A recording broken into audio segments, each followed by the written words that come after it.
The evening began like any other high-profile late-night talk show segment. Stephen Colbert welcomed his guest, the ever-charismatic Mark Wahlberg, onto the stage with the usual applause and cheers from the audience. But as the interview unfolded, something shifted. Mark, known for his intense roles and even more intense opinions, began veering off script early in the conversation. Colbert, typically quick-witted and in control, tried to steer things back to safer waters. However, Wahlberg wasn't having it. The actor, seemingly irritated by one of Stephen's humorous jabs about a past movie flop, retorted sharply. What was meant to be playful banter quickly escalated into palpable tension. The audience's laughter grew quieter as the energy on set turned unexpectedly electric.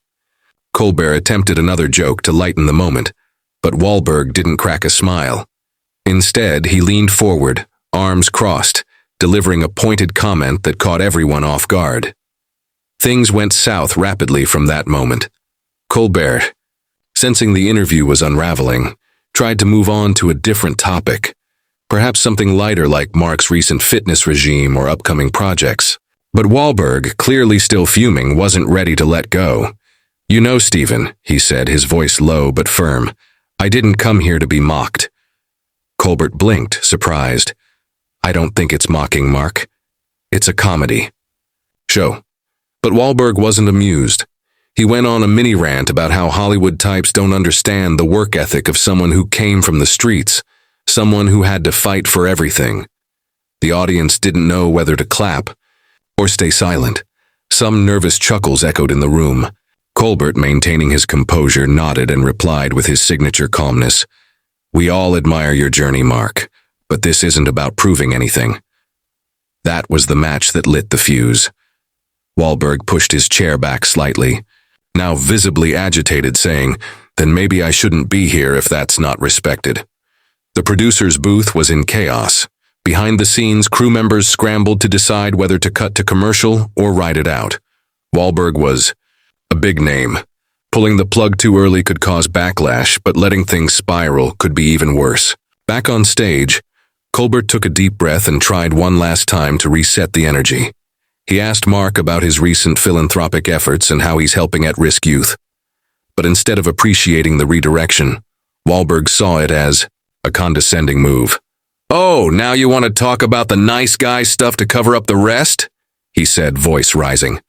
The crowd was silent now. Even Colbert looked rattled. "Mark," he said, "this isn't a fight. Let's just have a conversation." Wahlberg wasn't buying it. "This feels like a setup. I came here out of respect. Don't try to make me a punchline." That was when the producers finally decided to act. Colbert was handed a note discreetly. It likely said something about wrapping the segment or cutting to commercial. But before he could say a word, Wahlberg stood up. "You know what? I think we're done here," he declared, removing his lapel mic. Colbert stood too, not wanting to be outdone in his own house, and extended a hand. "You're always welcome back when you're ready, Mark." Wahlberg paused, looked at the audience, and muttered, "I doubt it," before walking off the set. The crowd gasped. This wasn't a planned stunt. It was raw, unexpected drama playing out live. The cameras quickly cut to a wide shot. Music played, and the show abruptly went to commercial. But the damage had already been done. Twitter exploded within seconds. "Did Mark Wahlberg just walk out on Colbert?" Trended within minutes. Behind the scenes, chaos continued. Colbert was seen talking to producers, hands animated. Wahlberg had already left the building, ignoring questions from the press stationed outside. A few insiders later revealed that tensions had been simmering even before the show. Apparently, Wahlberg had asked for certain topics to be avoided, especially jokes about past controversies and certain box office flops. But in the show's writer's room, those topics were still considered fair game. "Stephen's not a gotcha guy," one staffer said, "but he does push the envelope sometimes. That's his job." It seemed Wahlberg wasn't in the mood for that kind of humor.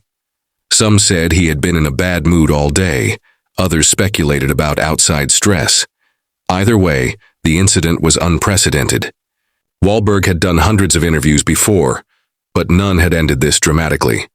The next morning, media outlets had a field day. Headlines ranged from Wahlberg storms off set to Colbert showdown turns ugly. Videos of the moment were shared millions of times across platforms, each viewer interpreting the incident in their own way.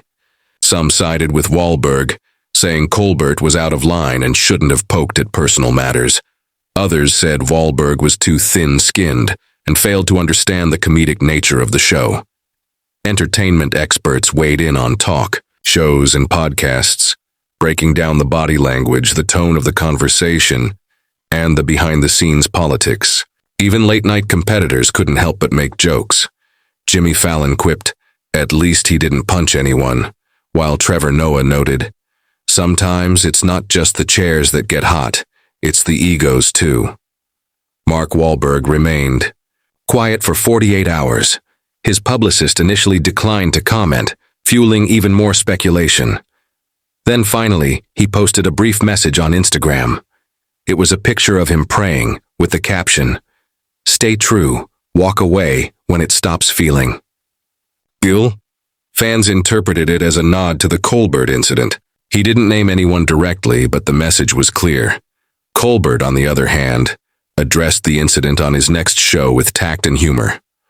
"Well," he said, "we had a bit of an unexpected ending with Mark the other night. I wish him the best. He's a passionate guy, and I hope we cross paths again." The audience clapped. Some appreciated Steven's maturity, others thought he was being sarcastic. Either way, both men moved on, but the internet didn't forget. The ripple effects continued for weeks. Other celebrities became wary about appearing on Colbert's show, asking for more control over topics in pre-show meetings. Producers reassured them that the Wahlberg incident was a rare fluke. Meanwhile, Wahlberg's upcoming movie promotions took a hit. Reporters kept asking about the Colbert clash instead of his new film. "Let's talk about the movie," he said in one interview, visibly annoyed. But the curiosity lingered. Fans began choosing sides more openly.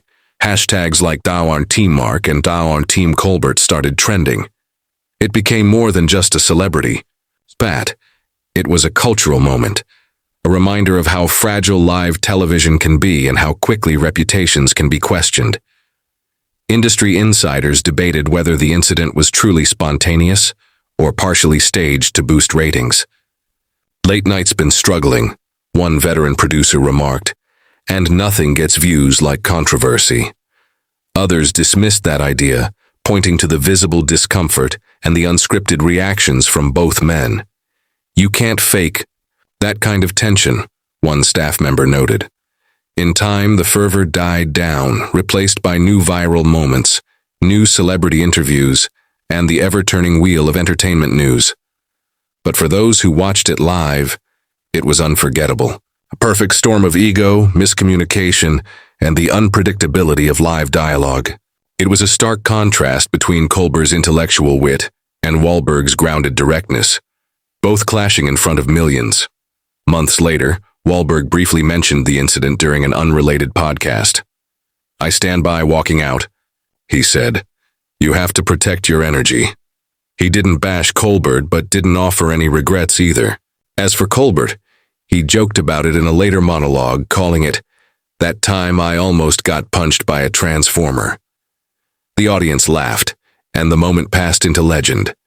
The episode was quietly pulled from reruns and streaming platforms, replaced with an edited version that cut out the explosive part. But fans had already archived it, shared it, dissected it. It became part of late-night lore. A reminder that even the most seasoned actors and hosts can find themselves in unscripted drama. And for everyone watching, it was a stark lesson in what happens when two strong personalities collide live on national television.